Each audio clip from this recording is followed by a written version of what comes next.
Voilà, nous arrivons à notre instant tourisme et bien-être avec notre ami, bien sûr, comme chaque samedi, Mahdi El-Kantaoui. Bonjour. Bonjour Naila, comment ça va? Heureuse de te retrouver. Alors, ça a été, il fait beau. Tant qu'il fait beau, tout va bien. Oui, Nous, absolument. on est toujours contents, surtout quand il s'agit de tourisme et Absolument, d'inviter les gens à venir nous Et voir. surtout, on est à la veille de la saison estivale. Voilà. Alors, nous accueillons aujourd'hui Monsieur Ahmed Bettaïb, le président de la Fédération des agences de voyage du tourisme. Bonjour, c'est Bettaïb. Bonjour, merci pour l'invitation. Et je voulais juste expliquer que c'est la Fédération tunisienne des agences de voyage et du tourisme. Et j'insiste énormément pour ça. D'accord, Oui. très bien, voilà. Et donc, le sujet, Mahdi, que nous allons traiter aujourd'hui. Donc aujourd'hui, étant donné qu'on est à la veille de la saison, on va parler donc, des préparations Oui. et des perspectives de la saison estivale 2024. Voilà, alors on y va tout de suite. Et la raison pour laquelle nous avons invité Sid Ahmed, il est bien placé pour répondre à toutes nos questions. Voilà. Bien sûr, et tout le plaisir est pour nous, pour être avec vous et surtout vous accompagner pour bien expliquer et essayer de montrer la juste vérité. Oui. Donc aujourd'hui, nous avons une saison 2024 qui s'estime principalement bonne, Oui. mais ça reste avec beaucoup de réserves. Mhm. Parce que depuis l'avant-Covid ou depuis 2015, on est passé par plusieurs stades. Le problème de tout ce qui est Les attentats. voilà, les attentats, le problème du Covid, le problème aussi de la reprise.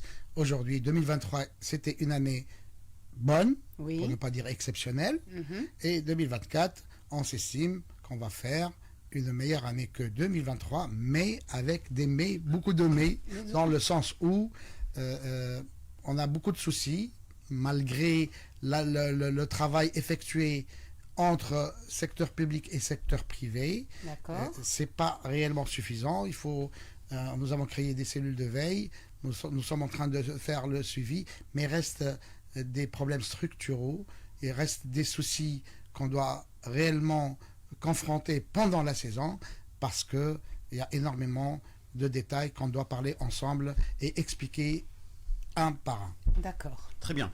Alors, en 2023, paraît-il, nous avons réalisé 9 millions de touristes en 2023. Alors, selon ce qui a été dit par notre ministre de Tourisme samedi dernier, c'était le 27 avril 2024. Donc, il a déclaré que le secteur du tourisme va connaître une relance lors de l'année donc 2024. Alors, sommes-nous capables de réaliser ces chiffres, les chiffres de 2023, voire faire mieux? Le problème, c'est pas les chiffres, hein. On peut réaliser même beaucoup plus. Mais le problème, Oui. c'est l'état des lieux réel. C'est qu'aujourd'hui, nous avons une situation un peu laisse à désirer et délicate. Donc, on en parle de parc roulant qui est vieillissant, on parle d'avion, il n'y a pas d'open sky, on parle de parc hôtelier, là, on parle de moins 30% de pas de capacité, de nombre d'hôtels fermés, alors que en capacité, c'est beaucoup plus. Et on parle aussi de manque de main-d'œuvre qualifiée, et principalement, aujourd'hui, on ne trouve pas le personnel approprié, parce que tout ou la plupart de notre personnel est parti ou bien en Europe ou bien en pays arabes, parce que ça paye mieux, parce que l'inflation, il y a moins d'impact là-bas. Aujourd'hui, nous avons un challenge, un gros challenge, parce que c'est pas l'histoire de recevoir 9 millions, 10 millions, 11 millions. Nous souhaitons que ces 9 millions, ces 10 millions rentreront contents et nous rendrons contents par la suite. Sid Ahmed, justement, je reviens à cette question-là, parce que là, vous parlez de main-d'œuvre et de gens qualifiés pour travailler dans ce secteur. Effectivement, ce n'est pas un problème qui est d'aujourd'hui. À chaque fois, on revient à la même question, et ça, on l'entend depuis des années et des années. Nous n'avons pas le personnel qualifié parce que nous n'avons pas eu assez de recul pour créer justement les écoles, les institutions, revaloriser ce métier, effectivement, parce que finalement, tout le monde, les hôteliers en général ou dans ce secteur-là, on a tendance à pêcher des gens comme ça dans la nature, à les faire travailler. Ça a été un problème que nous avons traîné pendant des années. Oui, mais le problème, il est outre. Parce que, comme vous dites, aujourd'hui, il y a eu un travail réel pour qu'il y ait des centres de formation, voilà, justement. Qu'il y ait aussi une école hôtelière qui a repris. Oui. Et je remercie énormément M. Ahmed Jmal qui est à la tête de la formation professionnelle. Et on est en train de faire un grand travail. D'ailleurs, on est en train de signer un protocole ensemble de façon qu'on fasse des formations en temps réduit, de façon à adapter ceux qui ont un certain niveau pour mieux comprendre le métier. Et cette association avec les hôteliers, avec les maisons d'hôtes, avec les restaurateurs, avec tous les intervenants dans le secteur touristique, directement ou indirectement. Le souci, il n'est pas là. Le souci, c'est la visibilité des gens envers ce secteur. Le souci, la pérennité de ce secteur. Le souci, c'est les jeunes qui ont moins de confiance. Et ça ne veut pas dire que je leur donne pas raison. Aujourd'hui, quand on voit, on se tue, on travaille 12 heures de temps pour gagner des clopinettes, pour ne pas dire, on n'arrive même pas à une vie décente, ou surtout subvenir à ses besoins, ou même payer son loyer. C'est là le dilemme et le problème. Donc, d'autant plus, nous sommes conscients de la situation, nous sommes en train de faire du travail en amont et principalement d'essayer de redonner espoir, et parce que l'espoir tout simplement ne suffit pas, au contraire, nous sommes en train d'attirer l'attention, de la pérennité du secteur, 2, le gain qui est important. Et on ne va pas... Tout métier parce que mérite rémunération. Oui, mais rémunération avec le taux d'inflation en Tunisie, et surtout dans les 5 dernières années. Avant, on avait des gens qui percevaient 200 et 300 dinars, mais le problème, ils pouvaient vivre avec, il n'y avait pas de souci. Aujourd'hui, même avec 3000 dinars, alors que le salaire moyen dans tous les secteurs, je ne parle pas seulement de tourisme, c'est entre 700 et 900 dinars. Qu'est-ce qu'on peut faire avec ce Rien du tout. Rien du tout. Donc le souci, aujourd'hui, c'est rendre la confiance aux jeunes et aux moins jeunes, parce que pareil, il y a aussi ceux qui sont qualifiés et ils sont moins jeunes, ils sont déjà partis parce qu'ils ont suivi leur enfant pour l'éducation, pour pouvoir avoir le pouvoir que leurs enfants puissent vivre correctement. Et donc on se retrouve dans une situation assez complexe où, c'est-à-dire, on peut trouver les solutions, mais avec un travail principalement conjointement avec le secteur privé et public, et surtout avoir une feuille de route pour atteindre un objectif bien déterminé. C'est pas seulement la confiance, c'est l'investissement, c'est le brainstorming, et principalement c'est le résultat escompté. Voilà, parce qu'on a beaucoup de jeunes qui sont partis aujourd'hui, il faut dire une vérité. Hein. Il y en a moi je dis pas beaucoup de jeunes. Quand je vois dans mes familles, dans ma famille, dans mon entourage, eh ben, s'ils ne sont pas étudiants, s'ils ne sont pas... tout le monde part. Oui. Je vous donne une anecdote. Qualité de vie je vous donne une anecdote. Je parle, par exemple, l'IHEC.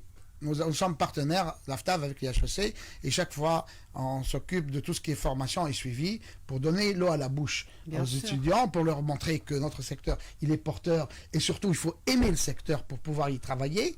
Donc, on avait un problème, parce qu'en Master 1, il y avait des classes, et en Master 2, il n'y a plus. Parce qu'il suffit qu'ils fassent le Master 1, paf, tout le monde partent à l'étranger, partent en Europe, partent partout où il y a une possibilité.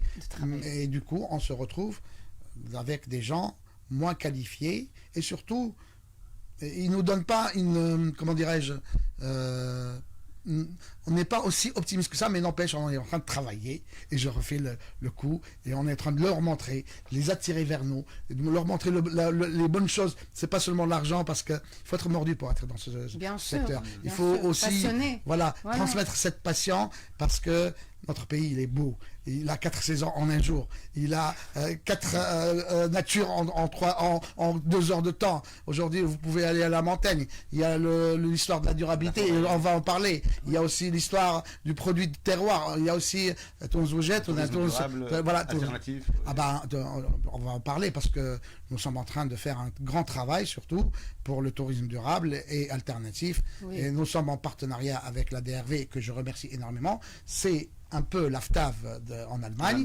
Et nous avons fait un programme de 3 ans, et on a signé l'année dernière un autre programme de 3 ans, principalement pour développer sur l'état des lieux les gens pour qu'ils restent sur place, comme la femme qui fait de la robe stabona, comme l'animateur sur place, comme celui qui fait du trekking.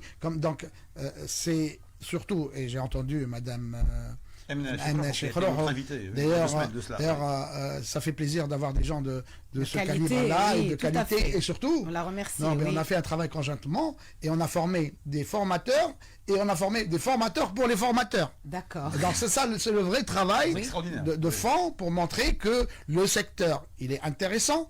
On a des gens adéquats qui y croient encore, il faut savoir les retenir. Et surtout, on a fait une étude surtout des obstacles juridiques. Et d'ailleurs, j'invite tout le monde, ça va être le 16, on va faire un peu l'annonce en partenariat avec la DRV, la FIDT, l'AFTH, le ministère du Tourisme, l'ONTT, donc tous les intervenants qui ont participé avec nous, on était à la tête de ce projet-là, de façon à surtout résoudre le problème des obstacles juridiques et proposer des solutions, parce que nous avons fait et l'état des lieux, et on a mis des cabinets tunisiens qui sont réellement en relation directe, et pour le maison d'hôtes, pour les gîtes ruraux, pour l'animateur, pour le restaurateur, pour celui qui est directement, indirectement avec le tourisme, et surtout expliquer et donner des solutions pour que on s'adapte à ce nouveau tourisme qui est, parce que tout le modèle économique mondial a changé. Oui. Et nous sommes prêts. Tout le monde en parle aujourd'hui. On parle, mais il faut pas en parler. Il faut être réaliste et surtout trouver les solutions. Et j'espère qu'il y aura la volonté politique pour agir dans le bon sens, parce que jusqu'à aujourd'hui, on parle toujours des mêmes problèmes, mais jamais de solutions. D'accord. Okay. Palpables. Très bien. Alors aujourd'hui, si on revient un peu à un autre sujet, c'est-à-dire les prévisions pour la saison estivale, donc la préoccupation donc, des Tunisiens aujourd'hui, c'est les tarifs. Est-ce qu'il y a des tarifs préférentiels pour les Tunisiens? Est-ce que l'AFTAV, elle peut intervenir pour l'hébergement, pour la restauration, pour les loisirs? Pour être honnête avec vous, oui. En 2019, et chaque fois je donne une perspective pour expliquer.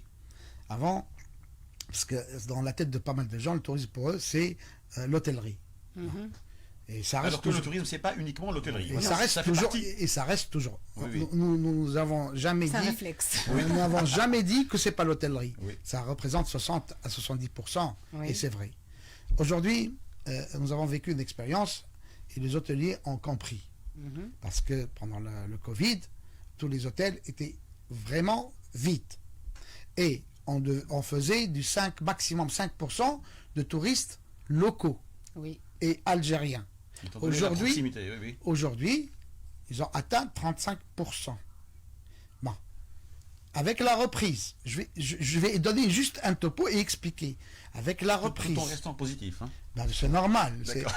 C'est notre devise. Aujourd'hui, même il y a une lueur... 1% de positivité, moi, on s'accroche. On s'accroche et on transmet ça. C'est la transmission, parce que on est passé, écoutez, dans les 15 dernières années, on est passé par plusieurs facteurs, et ce que nous avons vécu en Tunisie, on s'estime réellement heureux, parce que vraiment, nous sommes un peuple qui a de l'histoire, et surtout, il a vraiment une force de morale et force physique, et on est resté aujourd'hui... Nous avons cette capacité de rester positif, ce qui est exceptionnel. Et de se réadapter. Tout à fait. Et surtout d'assumer. Tout à fait. Et ça, c'est un facteur, c'est pas à tout le monde. C'est toujours pour des gens qui ont une histoire. C'est 7000 ans d'histoire, c'est pas 3000 ans. Oui. Ouais. Il faut la période capsienne. Bon, mais je reviens toujours au problème du marché local. Mm-hmm. Nous, en tant qu'agent de voyage FTAF, nous avons préparé un programme, parce qu'on parle digital, on parle plateforme, on parle... Et chaque fois, le ministère nous pousse. Alors, c'est quoi la politique locale? Donc, on est amené à faire une plateforme bien déterminée. Elle est clairvoyante et très simple à faire. C'est pas l'AFTAF qui va la gérer. C'est, si vous voulez, une plateforme qui touche toutes les plateformes en relation directe ou indirecte, c'est-à-dire les hôtels, les restaurateurs, les animations, les spectacles, les événements sportifs. Donc, c'est des connexions. Et là, nous avons toujours une meilleure offre qui est toujours moins chère par rapport aux autres. Et cette plateforme sera décidée seulement pour le marché local. Marché local. Oui. Ça, c'est en partenariat. Normalement, on devait la mettre en orbite début juin. Mais pour être honnête avec vous... on ne sera pas prêt d'ici là. C'est pas un souci. L'essentiel aujourd'hui, tout ce que je peux dire, on arrive à réaliser. Parce qu'il y a plein de projets qui sont là, mais à la réalisation, il n'y a rien. Aujourd'hui, j'ai une promesse, et je suis en train de communiquer là-dessus, et je tiens bon, parce que j'attends une réunion d'ici la semaine prochaine, pour finaliser, parce que tout ce qui est modèle conceptuel a été fait, tout ce qui est reste sur le problème de fond. Et chaque fois, quand on a... non, surtout pour l'investissement et le coût, parce que ça a un coût, et on ne veut pas faire quelque chose seulement instantané et ça perd sa valeur. Il faut que ça soit pérenne et je suis toujours positif. Donc là, on va donner l'opportunité aux Tunisiens, la même possibilité qu'aux Européens, qu'aux autres, de façon qu'ils ont réellement des opportunités réelles et pas du blablabla. Voilà, c'est dans le sens où et on va pas être nous les dirigeants, tout ça. C'est une plateforme. On va veiller de façon qu'elle fonctionne au mieux, de façon qu'il y ait un suivi et surtout les intervenants tels que hôteliers, tels que maisons d'hôtes, tels que restaurateurs, tels que animation, tels que sportifs y accèdent et surtout donnent la possibilité. On ne va pas donner à 100%, mais on va commencer à 20%. C'est déjà un pas. Déjà on pas met mal. le train sur l'oreille. Tout Oui, à fait. Très bien. Voilà. Alors pour les TRE, c'est-à-dire les Tunisiens résidant à l'étranger, donc ils viennent en Tunisie pendant les vacances d'été, et là on parle de centaines de milliers de Tunisiens. Sommes-nous prêts pour le côté aérien, pour assurer tout ça, pour leur arrivée durant l'été? Vous voulez que je vous dise la vérité ou Oui, bien sûr. que la vérité, s'il vous plaît. C'est la vérité qui compte. Oui. Le souci, Voilà. il est là. Bon, moi, je vais parler de notre compagnie nationale. Et on a deux compagnies. Hein. On parle le privé et le public, mais c'est deux compagnies nationales. Aujourd'hui, avec la capacité de deux compagnies nationales, ça ne suffit pas. Le souci, c'est que le rush, la demande, elle est en haute saison. Et quand il y a une haute saison, les tarifs sont exorbitants. Tout à fait. Moi, je peux vous garantir, moi j'ai préservé pour le mois de juin, pour aller à Paris, j'ai payé 520 dinars. Par contre, je devais me rentrer de Palerme le 16, j'ai payé un vol aller simple 765 dinars, chose qui n'est pas normale. Donc, je voulais expliquer. C'est un déséquilibre, ça. Le problème, c'est l'offre et la demande. L'offre et la demande. Oui. Bah oui. Et si on arrive, parce que aujourd'hui notre compagnie nationale, que personnellement je respecte et j'essaye de protéger à ma manière, qu'on défend tout le temps. Surtout, mais aujourd'hui, bon, ils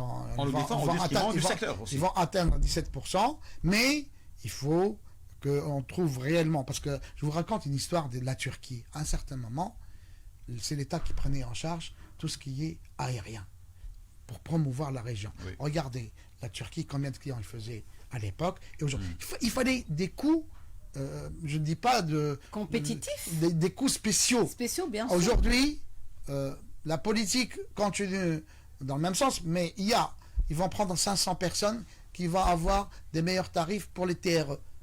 Désolé, ça c'est pas une politique, non. Parce que nous avons 2 millions de TRE qui sont à l'étranger. Donc, qu'on soit clair, net, cette année, ils ne vont pas avoir tout ce qu'ils ont escompté, mais le souci, c'est que ça reste toujours cher et c'est exorbitant parce qu'eux, ils se déplacent avec leur famille. D'accord. Tu as une dernière question? D'accord, je pense, pour finir en beauté, c'est-à-dire pour que la Tunisie occupe une place importante parmi les grands pays qui reçoivent des clients de partout dans le monde. Donc certainement, il y a des réformes structurelles à prendre en considération et des actions à faire. Donc sommes-nous capables d'en arriver là d'ici quelques années? On se donne 5 ans et nous sommes capables parce que il faut qu'il y ait de la volonté politique.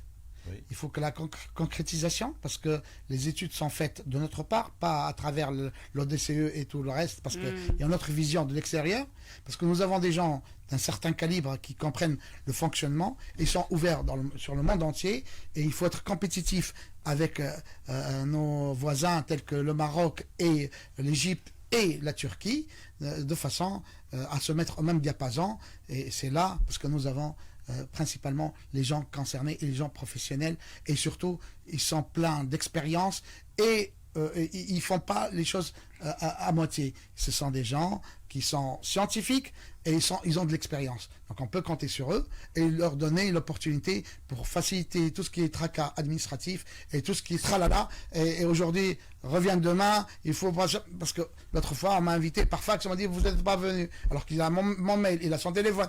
On est resté toujours dans les mêmes mauvaises pratiques. Voilà. Dans les mêmes mauvaises pratiques. Ouais. Et s'il n'y a pas de volonté politique, volonté des uns et des autres, même l'année prochaine, on peut faire beaucoup de choses qui peuvent nous mettre sur le même diapason. Merci Sid Ahmed, donc notre chronique touche à sa fin. Sid Ahmed Betaïb, je vous remercie en tous les cas. Moi, oui. Voilà, et moi je voulais vous remercier pour les auditeurs de RTC, pour la fluidité des informations que vous avez données, une manière vraiment fluide de nous expliquer, parce que nous, citoyens normaux, on va dire entre guillemets, nous avons besoin d'autant d'explications d'une manière très fluide, justement. Mais j'ai une petite requête. Dites-nous. Je voulais dire bon anniversaire à Aziza. Ah bon anniversaire à Aziza, voilà. Bon anniversaire sur les ondes de RTCI, joyeux anniversaire. Mahdi, je te remercie pour le choix, je te remercie pour le choix du sujet, et puis merci pour notre invité que j'ai eu le plaisir et l'honneur de découvrir aujourd'hui. Franchement. Alors merci à notre ami Faisal Bouzri, qui était là, et Faisal qui vient de prendre la relève, bonjour, et puis Rim Trabelsi Web, je vous remercie pour cette agréable matinée que nous avons passée ensemble. Nous, on se retrouve, j'espère, très bientôt, comme d'habitude dans Escale, et je vous rappelle notre rendez-vous du mercredi prochain pour Tandem. Voilà, merci Stené, la Gésie au micro. L'instant tourisme et bien-être.